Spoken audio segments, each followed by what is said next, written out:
Hi, I'm Mike Hughes, and I have 7 children, a great wife, and probably the best professional experience anyone could ever have. I was a lightweight varsity coach at the Naval Academy for 3 years.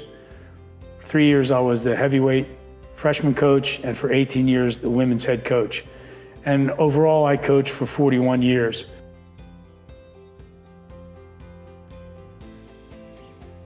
I've had some remarkable midshipmen row for me over the years.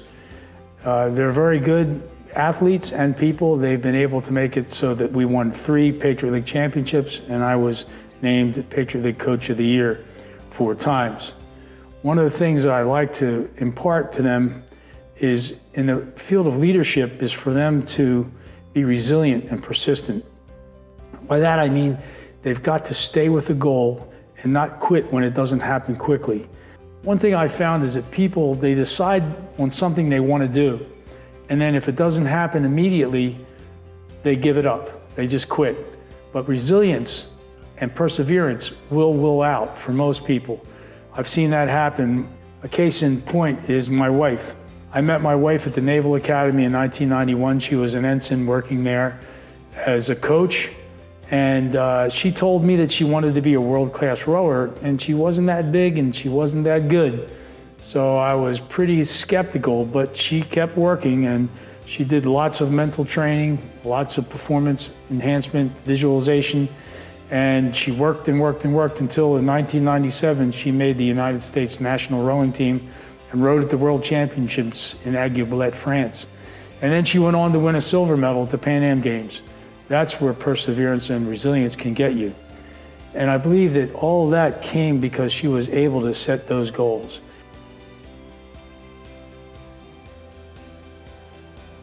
Goals are very important. It's important that as a goal, when you set the goal, that you also talk to yourself very positively about that goal. Kind of using visualization as a vehicle for seeing it happen, but also as you look at it each day, thinking to yourself that you can do this, I can do this, I can do this. And you know, through those goals, it's a lot of self-talk, a lot of positive self-talk, a lot of visualization, seeing the end result of the goal as if it's already happened. For instance, the Blue Angels. I talked to the former leader of the Blue Angels after a meeting one time, and he told me that the Blue Angels use extensive visualization, that they use it before performances, way before performances, right before performances, and basically what they'll do is they'll sit in formation in a room with the team leader up front with an imaginary joystick in his hand and everybody else behind, and they'll go through the whole performance from beginning to end. And according to them and according to that leader I spoke to, it's really an important thing for their performance and also to develop that relationship of interaction between them that's successful. And I thought to myself, wow, that's amazing, that's so powerful.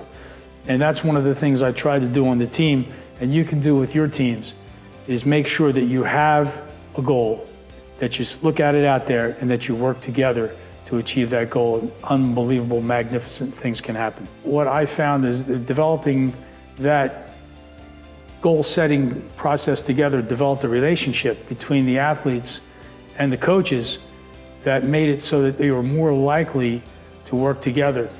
As you develop that relationship with your subordinates and with your coworkers, that you build up a level of trust that really works.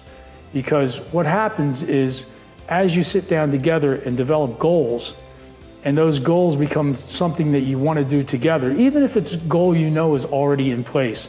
You know, you have a unit, you have a mission, but once they sit down and they talk about what's my relationship in that goal, how do I help this?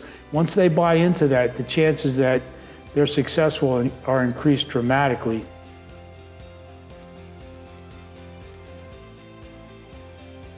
I feel that sometimes one of the most important aspects of that relationship that you deal to get goals successful is trust. How do you develop trust? Trust is developed from caring. One of the things I always felt was I really wanted my athletes to come in to the boathouse ready to row, feeling good about themselves, that they understood that I cared about them as individuals first. Once I cared about them as individuals, I knew that they would get together and do whatever I needed them to do or they needed to do for the team. Because once a person is happy, they come, they will work hard to achieve the team goals.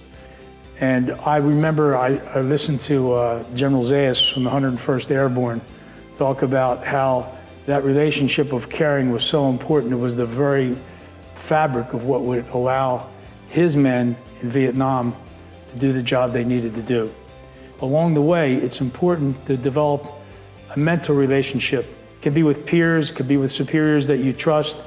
Make sure that you have somebody who you can go to talk to when you're having a problem. Because honestly, even though you may have these goals and you have yourself focused, it's going to be challenging along the way. There's going to be times where it's like, I can't do this.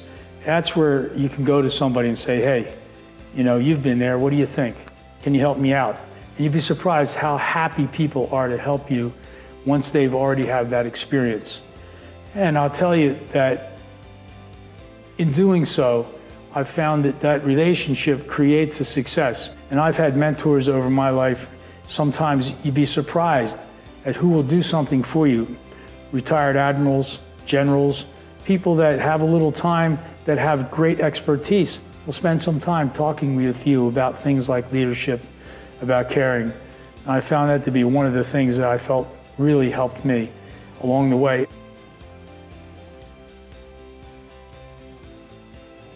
I've learned some life lessons, and there are ways to turn major setbacks into victories, and one of those ways is to make sure you have that balance in your life. By that I mean, early in my career, I really wanted to be a great rowing coach so badly that I focused only on my profession, and it really made my personal life suffer. And as time went by, I realized that I had to incorporate all those things together. My goals as a father, my goals as a husband, my goals as a family man, my goals as a professional coach. In balancing those, I was able to achieve a level of happiness I never had before. I realized that as I got better at that I became a better rowing coach than I ever could have been. Because I felt so good about myself when I came to the boathouse, I was ready to coach. The athletes could sense my feelings about myself, and that confidence spilled over into my coaching, and things only got better. So remember, as you set those goals, keep everything in mind, keep a balance.